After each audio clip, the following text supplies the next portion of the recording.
ഫുളൈലിബ്നു ഇയാദ് തൻ്റൊരു ശിഷ്യനെ കാണുന്ന സമയം വന്ന് മൗത്തും അങ്ങനെ ചൊല്ലിക്കൊടുത്തു മഹാൻ ശരിക്ക് ഷഹാദത്ത്. നാക്കിന്നു ഭാരവുമായി അയാൾക്ക് ആ കെലിമത്ത് വീണ്ടും പറഞ്ഞു കൊടുത്തു കുൽ കുൽ എന്ന്. അപ്പോൾ പറഞ്ഞതിൽ നിന്ന് ഞാൻ ഒഴിഞ്ഞിന്ന്. ആ രീതിയിൽ തന്നെ അയാൾ മരിക്കുന്നതായി പൊട്ടിക്കരഞ്ഞ് ഫുളൈലുന പിരിയുന്നതായി പിന്നീട് കണ്ടു. ഫുളൈൽ സ്വപ്നമിൽ ഒരു ദിനം എരിയുന്ന നരകമിലായി അയാൾക്ക് പ്രവേശനം. നീ എന്ത് കൊണ്ടീ രീതിയിൽ നരകത്തിലായി? ഈമാൻ നിനക്കന്നെന്തടാ കൈവിട്ട് പോയി? എനിക്കെൻ്റെ ഗുരുവേ അന്ന് വന്നൊരു രോഗവും അത് മാറ്റുവാൻ വൈദ്യൻ പറഞ്ഞൊരു മാർഗവും. കുടിക്കേണ്ടതാണിത് മാറുവാൻ പ്രതിവർഷവും ഒരു കോപ്പമദ്യം എന്നുമായി നിർദ്ദേശവും. അതുകൊണ്ട് വർഷാവർഷവും ഒരു കോപ്പ മദ്യം കുടിക്കും പതിവ് പോലൊരു സൂപ്പ. മരുന്നിന് മാത്രം മദ്യപിച്ചതിനാണിത്.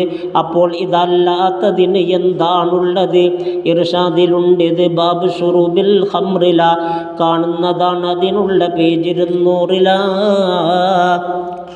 മൃഗത്തിന് കള്ള് കൊടുത്തിടാമെന്നുണ്ട്. നിഷ്പക്ഷമായ അഭിപ്രായമിൽ എതിരുണ്ട്.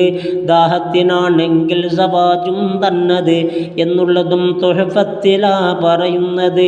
നബി സ്വാലിഹ് അവർക്കുള്ളൊട്ടകത്തെ കൊന്നത് മദ്യം കഴിച്ചൊരു കാരണത്താലാണത്.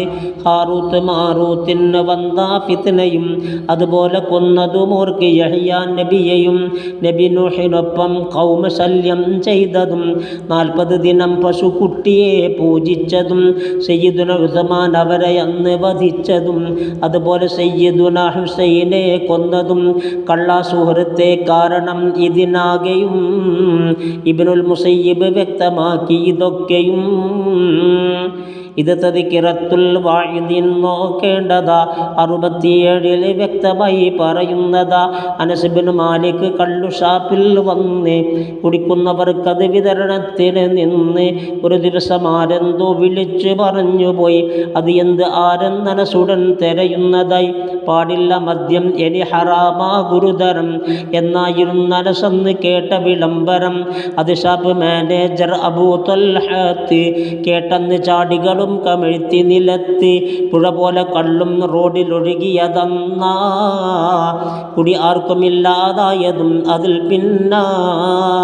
തൗഫീഖ് ദാ റബ്ബേ ഹറാമിൽ നിന്നും ഒഴിയുന്നതിനും ദായിമായി കുൽബിന്നും ശരിയത് തെറ്റേതെന്ന് കുല്ല ജനത്തിനും കാണിച്ചു തന്ന നബിക്ക് ഗുണം ചെയ്യാനും